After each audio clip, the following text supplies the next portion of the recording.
বর্তমানে সমাজে আসসালামু আলাইকুম ইমাম সাহেব। ওয়ালাইকুম আসসালাম সভাপতি সাহেব, সেক্রেটারি সাহেব কিছু বলবেন? ওরকম মনে আগে মুসাফির বিদায় করেন।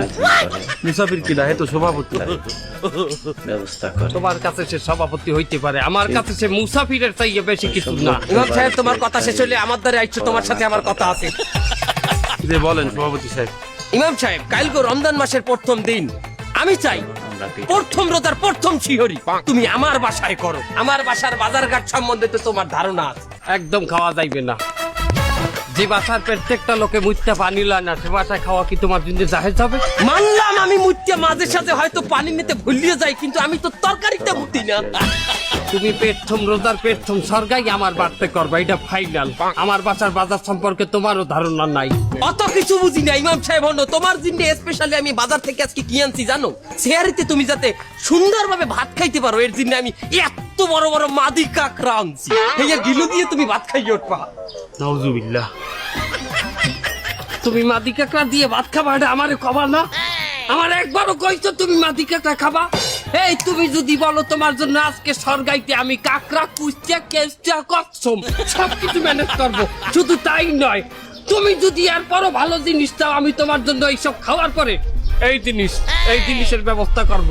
প্রয়োজনে আমি এই জিনিসও তোমার জন্য এনে দেবো, যদি তুমি আমার বাসায় সরকার করো।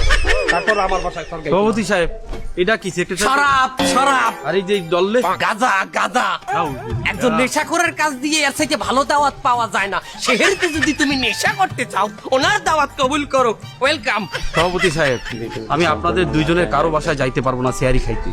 কাঁকড়া খাওয়া এক প্রকার মাকরুহ। এককালে ঠিক কথা বলছো, তোমার হাদিসগুলো আমার কাছে ভালো লাগে। আর শোনেন, শরাব খাওয়া হারাম। তুমি অনেক হাদিসই জানো।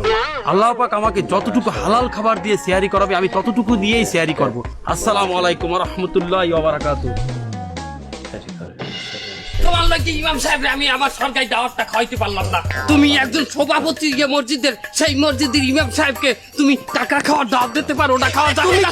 তুমি কি আছো? তুমি বোতল হাত হেরে। বোতল কি হাত দি? কি বোতলটা কি বলো? কি রুয়াবজা না? তুমি কি হাত তো? এই কিন্তু এইবারের সিসি ক্যামেরায় সব রেকর্ড আছে। এইবারের সিসি ক্যামেরা এইটা দেখছে, এইটা রুয়াবজা। এইটা ভিডিওটি শেয়ার করবেন। গাঁজা খোর কোথাকার, কোন জায়গার গাঁজা দিয়ে ধাইলে? ওটা গাঁজা ধাইছি আমি। করছি বাইটে মশলা ভালো করে ফিনি শয়তান কোথাকার।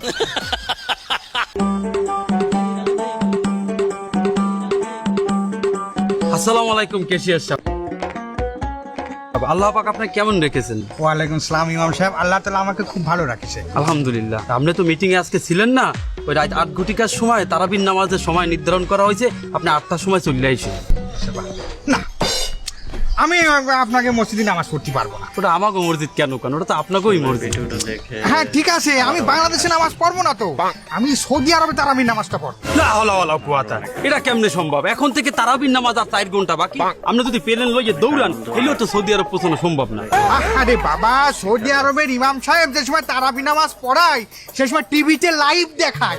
আর ইমাম সাহেব যে সময় নামাজটা শুরু করবে, আমার টিভিটা চালাই দিয়ে ঠিক ইমাম সাহেবের ডাইন সাইডে দাঁড়ায় নামাজ পড়বো। ভাবা যায়, সৌদির ইমামের ডাইন সাইডে দাঁড়ায় আমি নামাজ পড়তেছি। আপনি টিভির মধ্যে যাইয়া ইমামের ডাইনি কেমনে দাঁড়ায়? টিভির মধ্যে যে আমি না নামাজ পড়তে পারি, টিভিটা আমার বাম সাইডে রেখে তো নামাজ পড়তে পারি। কেশি সাহেব এরকম কথা কেমনে কন আপনি? হেলে তো আপনার বাজার করিয়ে খাওয়া লাগে না, টিভিতে রান্না করা খাবার আছে, সেই খাইলেই তো হয়।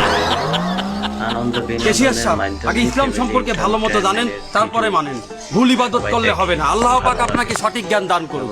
আসসালামু আলাইকুম ওয়া রাহমাতুল্লাহি ওয়া বারাকাতুহু। ভালো এই ইমাম সাহেব একটা কল্যাণ খালি জ্ঞান দিতে শুরু করে, আমি যেন কোন দিক